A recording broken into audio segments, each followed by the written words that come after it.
Hey guys, Joe DeMarco from the Crazy New York Driver Show. Tonight we're going to do something a little different. I'm going to take you behind the scenes and tell you what it was like working at a fast food restaurant at age 16.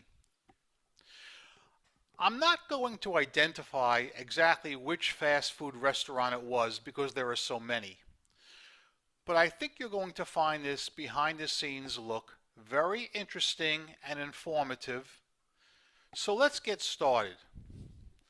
I think the best way to do this would be for me to introduce you to all the people involved. We're going to start with the many managers. The fast food restaurant had many managers. They had night managers, day managers, weekend managers, and I want to go through each one right now, one at a time. Of all the managers that work there, Gary was the one that I got stuck working with the most. Gary looked a lot like Meatloaf, and I'm not kidding. Gary was a slave driver. He would constantly keep on top of everybody, yelling at them, telling them to rush. Gary loved to cut people down with some mean and nasty remarks. But knowing me the way you guys probably know me, even when I was 16 years old, I would give it right back to him. And I was confident that he would not fire me when I would talk back to him, because I was one of the employees that always showed up on time, always did my work, and he could always count on me, and he knew it. So I do believe he gave me a little bit of latitude with the wisecrack remarks that I would throw back at him. As I said, Gary would pull a lot of stunts. And actually all the managers did, but Gary was the worst.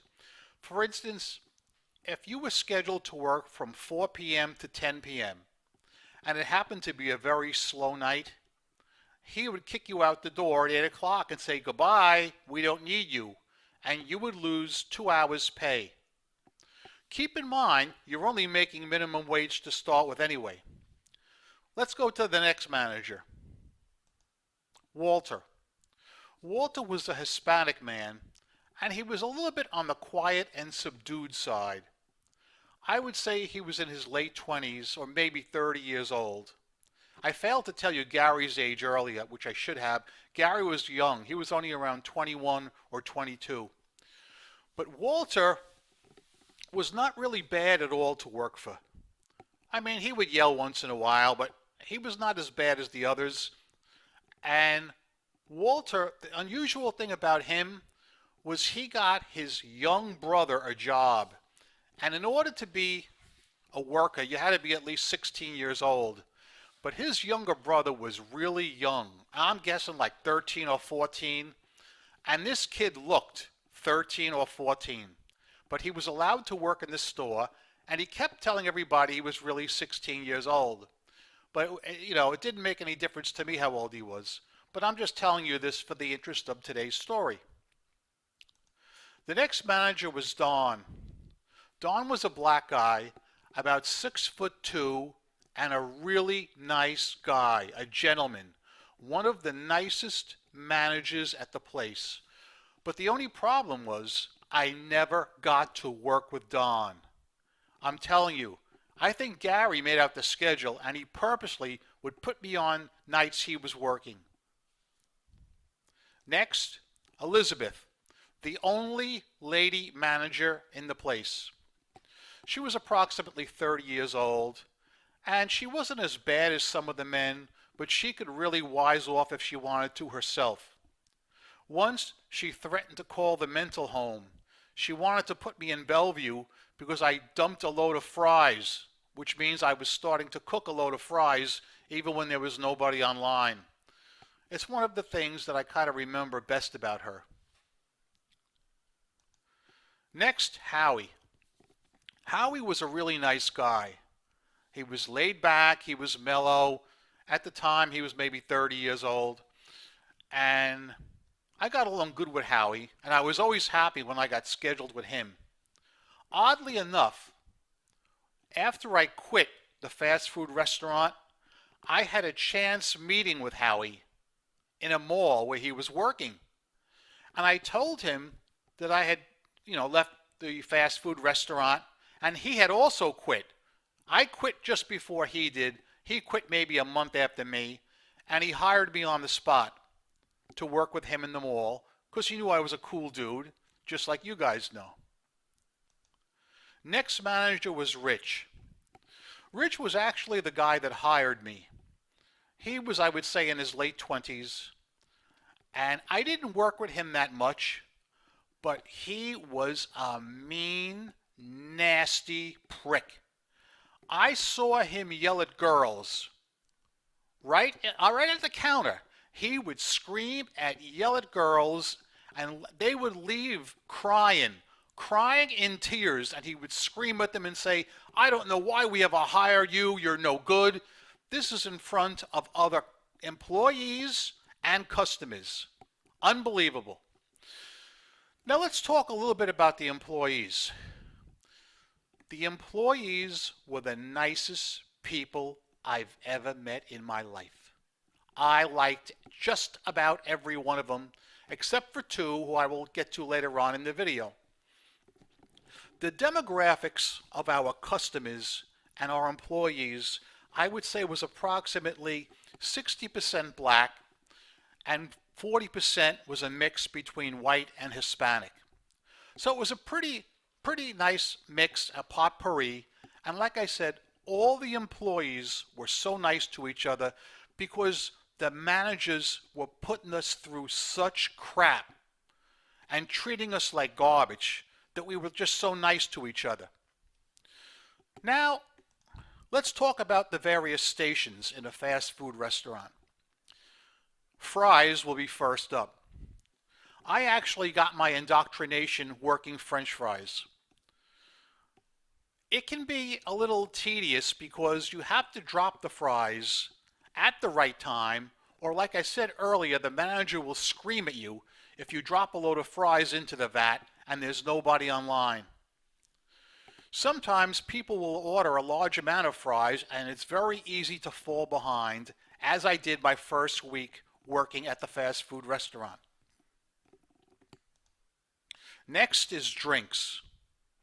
It sounds easy, but it's not, because you have to be prepared ahead of time and you have to listen carefully to the person who's working register as they call out the order. So he may say something like, "All right, give me 2 hamburgers, give me 2 cheeseburgers, 3 large fries, 2 small Cokes, a Diet Coke. I want 1 vanilla shake and 1 chocolate shake." And because you're the drinks guy, you have to make all those drinks and have them ready when that order is called for. Next we have broiler. Broiler is the person who drops the meat right onto the char broiler as it's going around. And you can only drop what is ordered. So if somebody was to order, let's just say, a double cheeseburger, all right? 2 patties going in. And if you did too much, you got yelled at, or if you ruined a couple of patties, you got yelled at. There was no forgiveness. Register. As far as kids are concerned, teenagers, there were only 2 kids allowed to work register when I was there. They were named Steve and Bob. I'll describe them to you shortly, because I have quite a lot I want to tell you about those 2 characters. But as far as the ages of the people, there were a good amount of 16-year-old kids my age, but there were also a good amount of older college people, 19, 20, 21, 22, and there were also full-fledged adults working there, but not a lot of them. There were some women, I can remember maybe in their 40s and 50s, that were working there, but again, not many. I just mentioned one of the register workers was named Bob. I actually remember his whole name, and the same with Steve. But I'm going to tell you about these two characters right now. Earlier in the video, I said I got along with just about everybody in the place except for a couple. Bob was one and Steve was the other. They both thought they were Mr. Fast Food Restaurant and their crap did not stink. They were only a couple of months older than me. I applied for this job literally on my 16th birthday. In fact, I went 2 weeks before I turned 16 hoping they would hire me. And they said, no, you come back the day you're 16 and we'll talk then.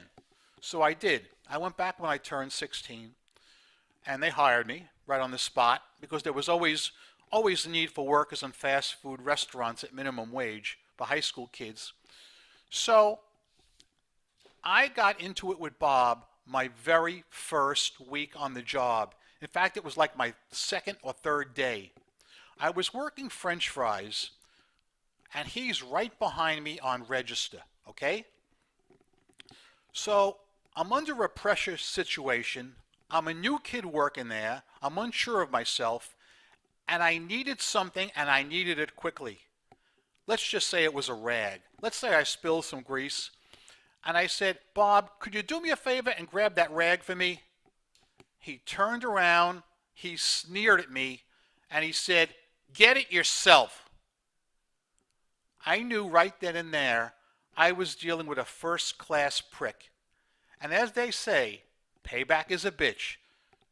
Don't you know, as good luck would have it, 2 hours later, the shoe was on the other foot. He was on register and something went wrong, and I can't remember what it is or what it was. And he said, yo, get me this or get me that. I looked at him, I said, get it yourself. And man, did his jaw drop. I think I was the first person, the first kid that ever spoke up to him like that. And he looked at me and said, oh, I see how it is, a little payback. I said, damn straight. That was my indoctrination with Bob, and it wasn't just me, it was everybody he wised off to and treated like they were dirt, and where he was the same age as us. The next guy was Steve, another winner. He was a real prima donna. He looked down on people. He wasn't as much of a wise guy as Bob was, but he had the same I am better than you attitude. He walked around with his head up in the air. I honestly don't know who he really thought he was. To this day, these two guys, they just trigger me, you know? I don't understand how one kid can look down on another kid like these guys did to everybody. But yeah, let's move on because I have quite a few more things to tell you guys. One of the positions to work was what they call lunchroom. It was almost always done by a girl, and she would be in charge of bussing all the tables and keeping the tables clean. It may sound like an easy job, but it is the most boring job in the place. A couple of times they made me do it, and they made other guys do it as well. And let me tell you something. You're so happy when you see a customer wiping his tray and getting up to leave. It gives you something to do to wipe down his table. But let me tell you that working lunchroom was the most boring position in the fast food restaurant.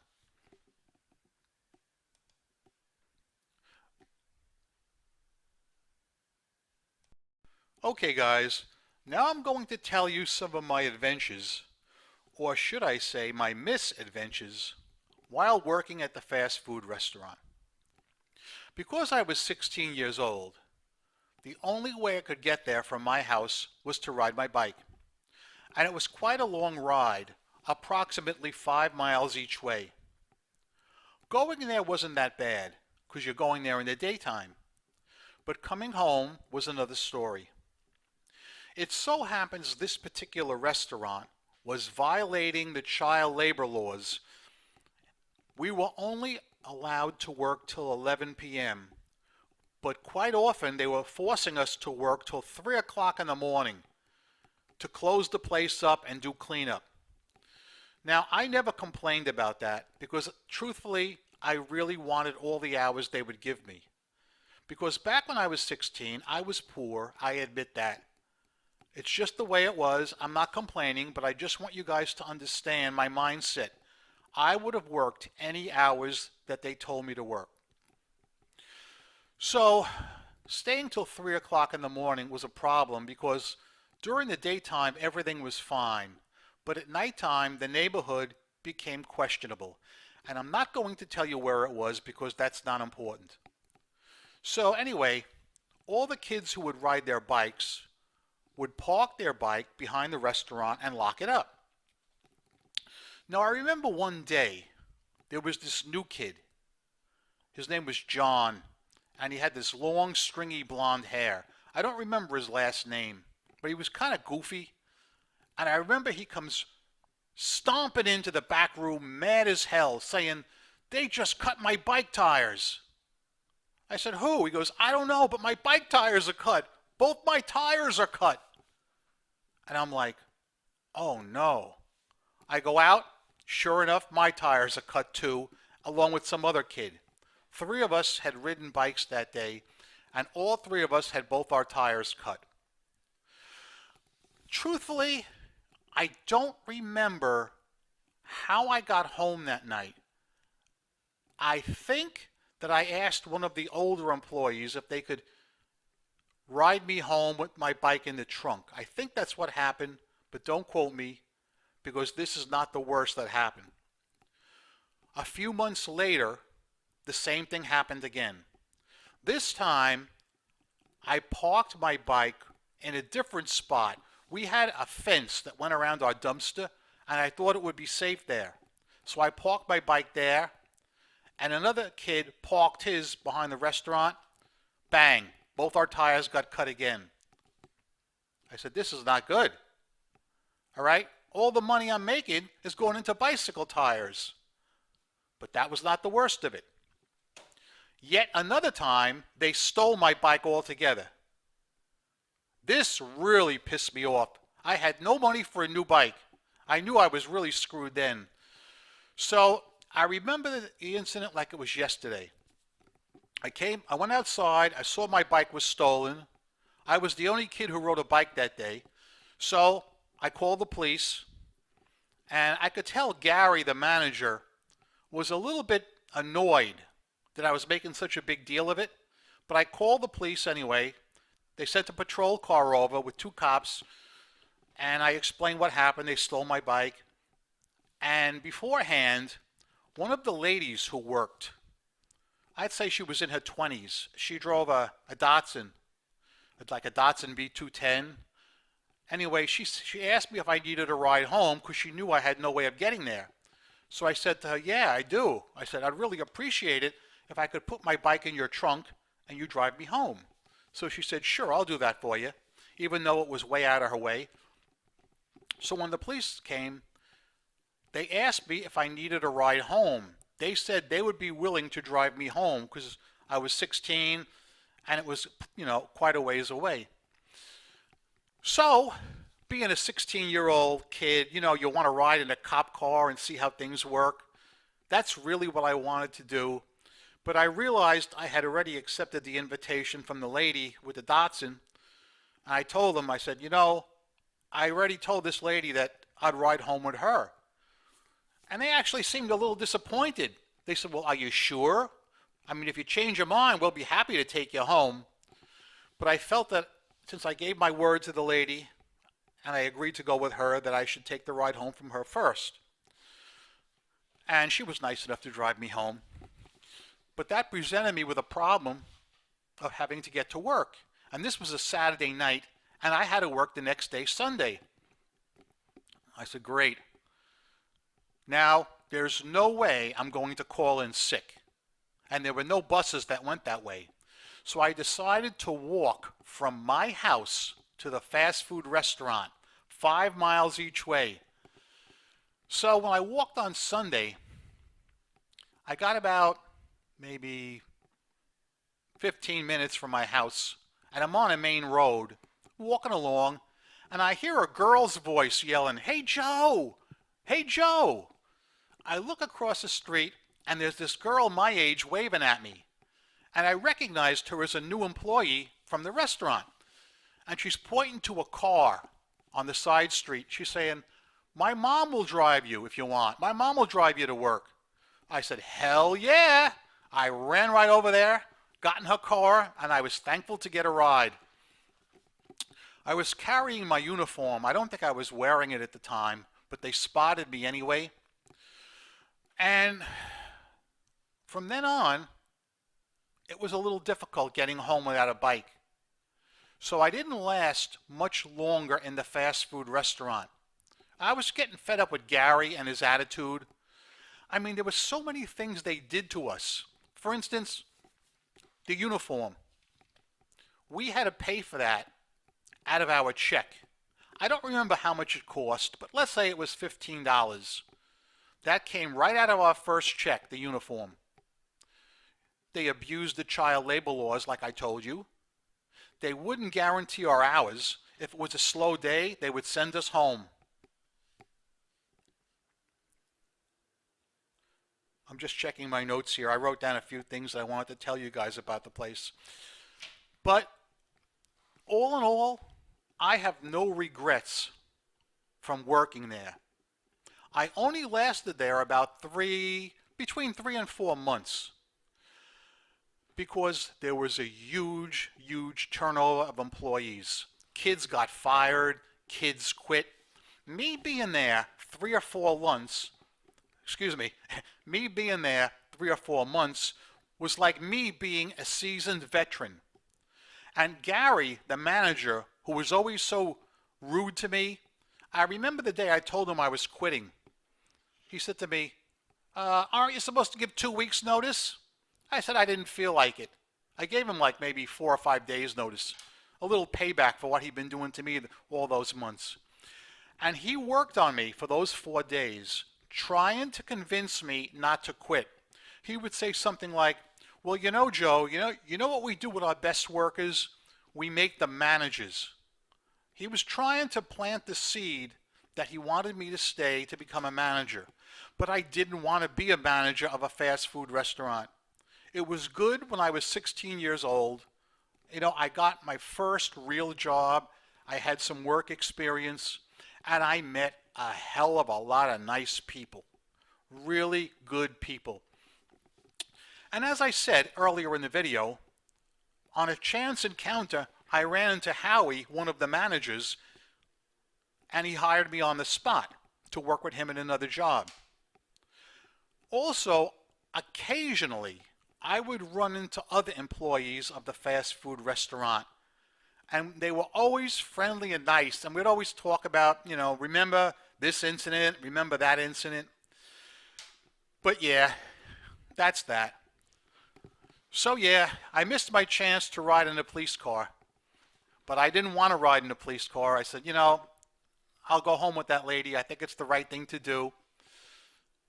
So I hope you guys enjoyed this video. These were all true stories that happened to me while I was working at a fast food restaurant at age 16. I don't know if they treat kids this way today. I don't think they would, because quite frankly, I don't see any 16-year-old kids working in fast food restaurants. I usually don't see anybody younger than 18 anymore. I don't know where all the kids work, or even if they work. But anyway, let me know what you thought about this video, guys. Did you like this kind of thing? Do you want me to do more like this? Do you have any suggestions at all? I would be more than happy to listen to them. The only thing that I regret is I know when I finish this video and I start to upload it, I'm going to remember 25 other stories that happened that I would like to relate to you. One of them off the top of my head is brakes. I got a few minutes left. You guys are not in a rush, are you? Okay, good. I'll continue. I just happen to think that when they would make us take a half-an-hour break, they would automatically dock us for a meal, whether we wanted it or not. So let's just say A cheeseburger, fries, and a milkshake would be $5. They would charge us half price, $2.50. But we always were charged when we took a half an hour break, and we had no say when we took that break. So if we were going to work, let's just say from 4 p.m. to midnight, they might give us our break at 4:30. Tough luck, buddy. It's slow now. Take your break. I'm telling you, that did happen. There were times when they made us take 2 breaks, and they charged us for the meal twice. I'm not making this up. Let me think what else I could tell you while I got a few minutes. Come on, memory work. Yeah, we would have meetings, employee meetings on Sunday mornings. I remember one Sunday night they kept me till 3 o'clock. One Saturday night they kept me till 3 o'clock in the morning. And they wanted me back 10 o'clock in the morning for a meeting, and then I had to start my shift from 11 to 8. Man, that really killed me. But one thing, I don't know if you'd call this positive or not, but I'll tell you this story. They were reported to the Child Welfare Board, and an investigation was conducted. The only reason I knew about it is because I happened to be there when the inspector came in. He came in, and he went to the back room. He wanted to see all the kids' time cards. He wanted to see the schedule. He wanted to see everything. And it was pretty big at the time. I know something big happened. I think they got fined. I can't swear how much it was, but I do know that after that, they would not let me or any kids my age work past 11 o'clock. So something good did come of that in the end. So that's it. Guys, thanks for watching my video. I hope you enjoyed this. If you'd like more, tell me. If you didn't like it, you tell me that. I'm Crazy New York Driver, and you're not. Rock on and peace!